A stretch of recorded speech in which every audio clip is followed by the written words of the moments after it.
Word Spoken Podcast. In the good old US of A, you can get shot for having black skin, kidnapped and murdered for being Muslim. In Great Britain, you can get bathed in acid by a supremacist, shanked and beaten as a victim of prejudice.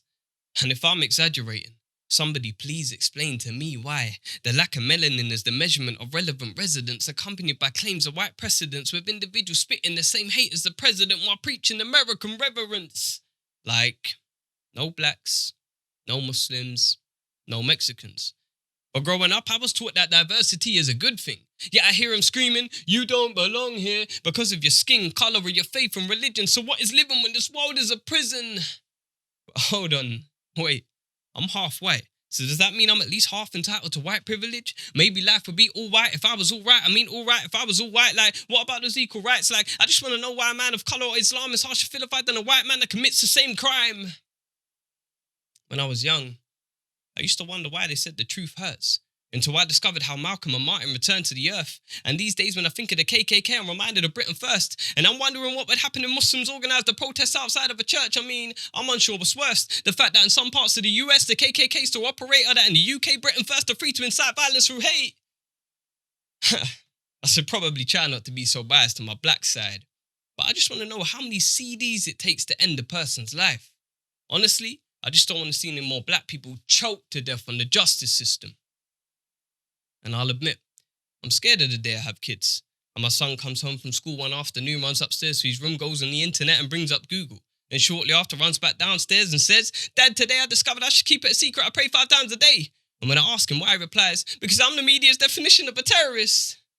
You see, it's funny because the definition of terrorism is the unlawful act of violence or intimidation, usually against civilians in the pursuit of political aims, which is why I find it insane that the media uses Islam to define what a terrorist is. But since we all fit the stereotype, let me be the first to say, please, terrorist, don't blow us up with your clock. And apologise for following a book that says killing one innocent soul is tantamount to killing the whole of humanity. And while we're on the subject, just wanted to take a moment to say, humanity, we're all praying for you.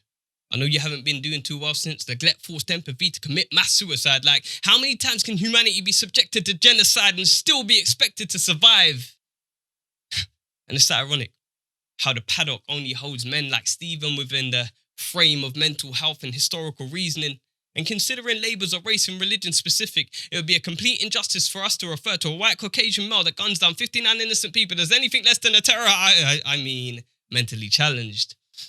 So what does it mean to have freedom of speech? And so many of us aren't really free to speak.